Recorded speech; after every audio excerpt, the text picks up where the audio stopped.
Assalamualaikum warahmatullahi wabarakatuh. Selamat berjumpa kembali rekan-rekan mahasiswa ya.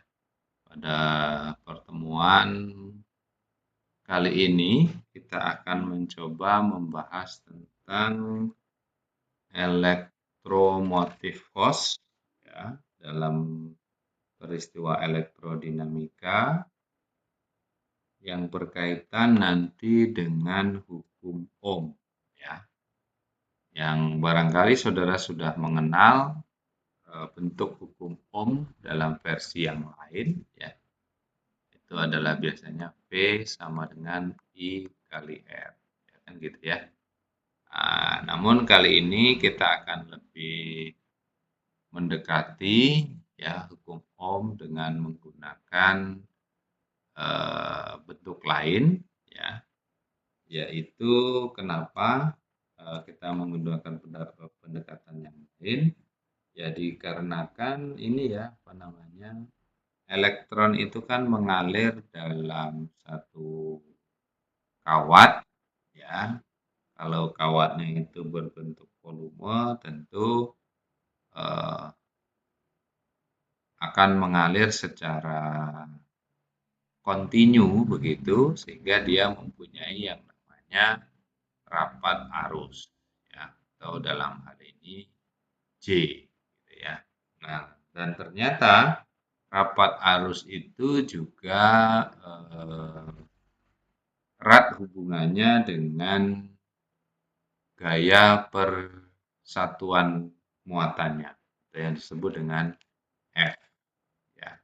Sehingga kita bisa menulis hubungan antara J dan F itu sebagai ini ya. J sama dengan konduktivitas F.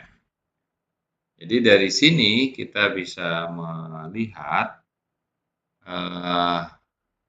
kuat arus itu juga tergantung dengan nilai konduktivitasnya. Konduktivitas itu apa sih sebenarnya? Itu adalah daya hantar. Ya, daya hantar material untuk menghantarkan arus listrik. Nah, dalam hal ini konduktivitas itu juga berkaitan dengan resistivitasnya atau resistivitinya, yaitu Rho sama dengan seperkonduktivitas. Ya. Jadi dari sini kita bisa melihat dari tabulasi itu ya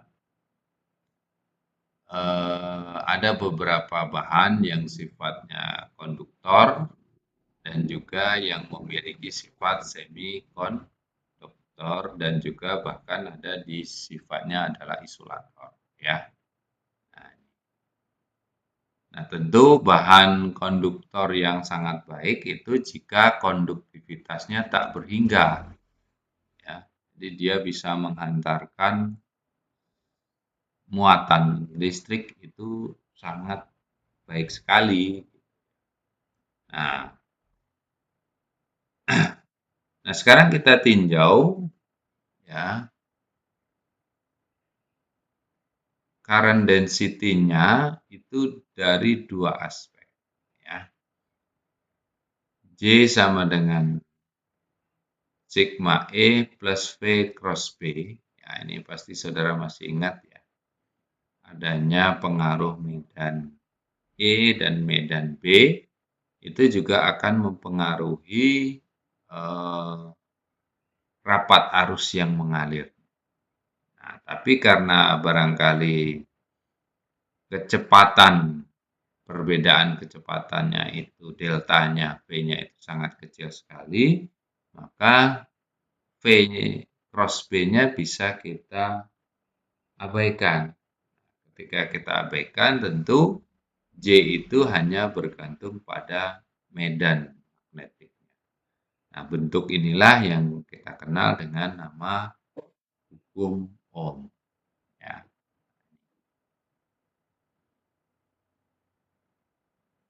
Contohnya apa? Misalnya nih, kita punya silinder, ya, yang kita jadikan sebagai resistor ya, atau hambatan dengan penampangnya itu adalah A dan panjangnya itu adalah L ya. Kemudian material tersebut memiliki konduktivitasnya ya. Nah, pertanyaannya Anda diminta untuk menghitung berapa besarnya arus yang mengalir. Nah, itu bagaimana itu menyelesaikan? Ya, arus yang mengalir itu ya, tentu dari hukum Ohm tadi kita bisa mencari bahwa arus yang mengalir itu akan sama dengan rapat arus dikali dengan luas penampangnya. Kan gitu ya. Nah, rapat arus sendiri itu adalah konduktivitas E dikali dengan luas penampang.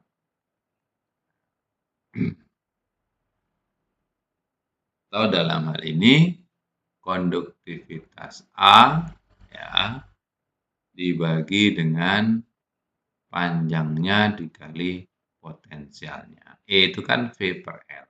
Ya, ini. Jadi arus itu sangat bergantung sekali pada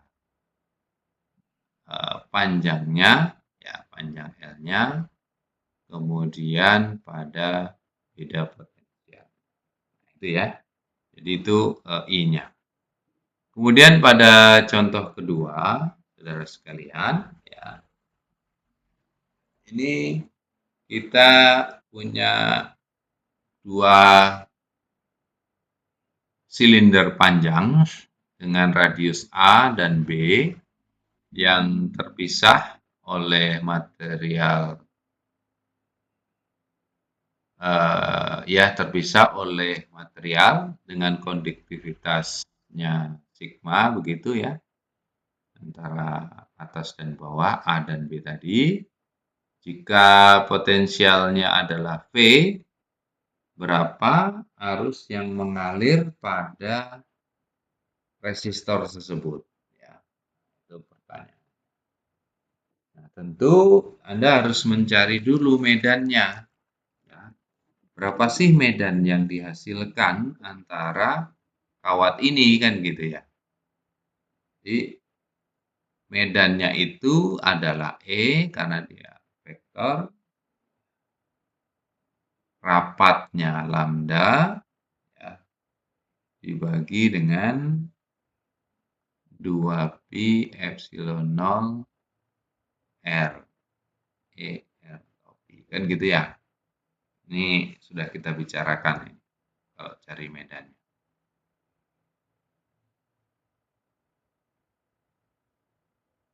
Nah, dari sini kita bisa menggunakan persamaan untuk menentukan arusnya.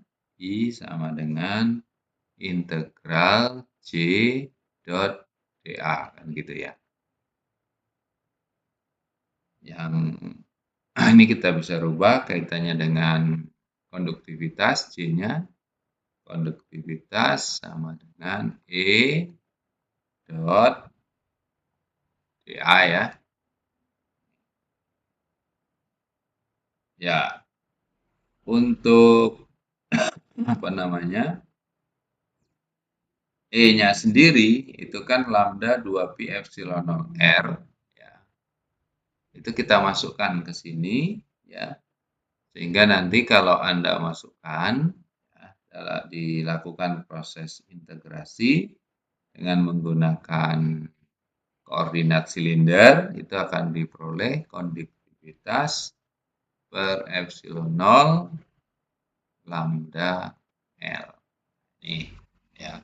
Jadi kalau kita lihat ya mirip-mirip juga ya dengan hukum Ohm kan gitu. Ya bukan mirip sih sebenarnya, sama. Nah, sekarang berapa potensial yang muncul? Saudara sekalian itu arusnya. Kalau kita ditanya lagi potensialnya. Potensial itu kan kita tahu negatif integral BA ya dari E dot dr gitu ya.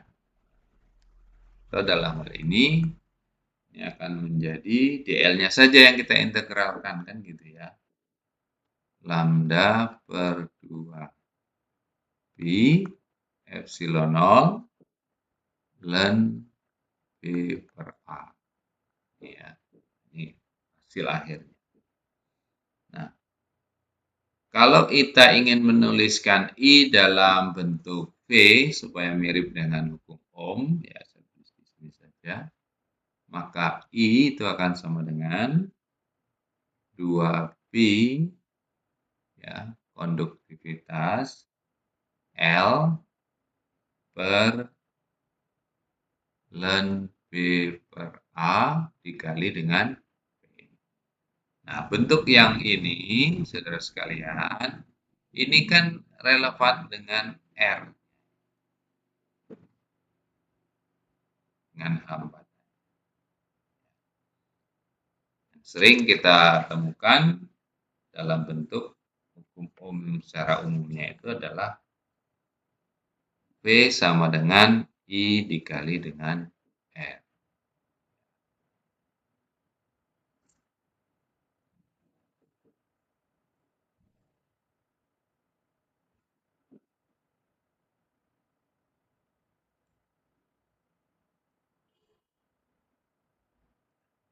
Ya, demikian tadi ya bagaimana kita menerapkan hukum Ohm dalam kasus ya penghantar yang sederhana ya.